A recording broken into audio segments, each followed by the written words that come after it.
dabaaldega iyo mashxaradeynta waa sanad guurida 37 ee suldaanka guud ee beelaha lixda shidlo suldaan axmed rashiid sheekh shucayb oo maanta ka qabsoontay magaalada jowhar xafladda oo ahayd mid si heer sare loo soo agaasimay waxaa ka qayb galay xildhibaano ka tirsan baarlamaanka hirshabelle qaar ka mid ah waxgaradka beelaha ku dhaqan deegaanada hirshabelle iyo marti sharaf kale waxaa ugu horreyn madasha ka hadlay qaar ka mid ah nabadoonnada xafladda ka soo qayb galay أنا لصوتي صلوات الله وسلامه عليه لكن سيدا dadka wax magartada aan ka maqlayno waa wax shariicada islaamkana aan raali aan ka ahayn waxaan idin sheegaa horta ajar weyn aad qaadateen inaad suldaankiina aad qaybaysaan inaad suldaankiina aad karaameysaan maanta mahad celin waaye oo weyn waaye haddana maanta dad cayaan ay yiri suldaanku waa ridnay taasna wax dhici kara ma aha wax dhacayna ma Soomaaliya ka dhacay ma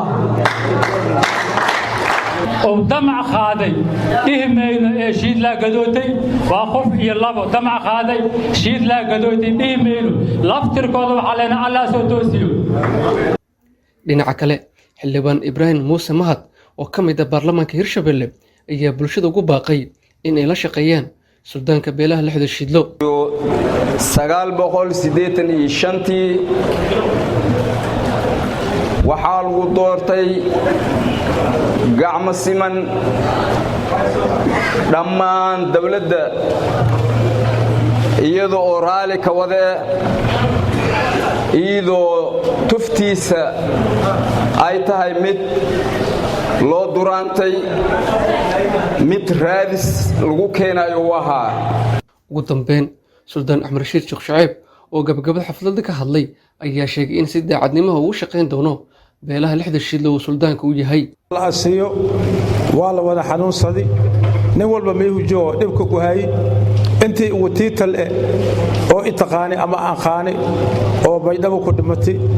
kismaayo ku dhimatay hargeysa ku dhimatay oo ismadii Soomaaliyeed ahayd naxariis janna la asiyo maanta sanad guurada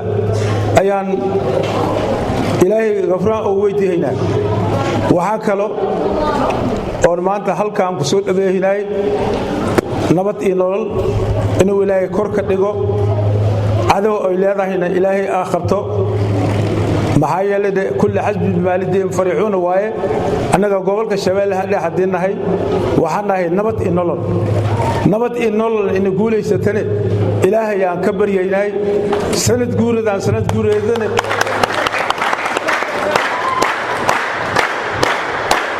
إبراهيم علي نور TV Universal جوهر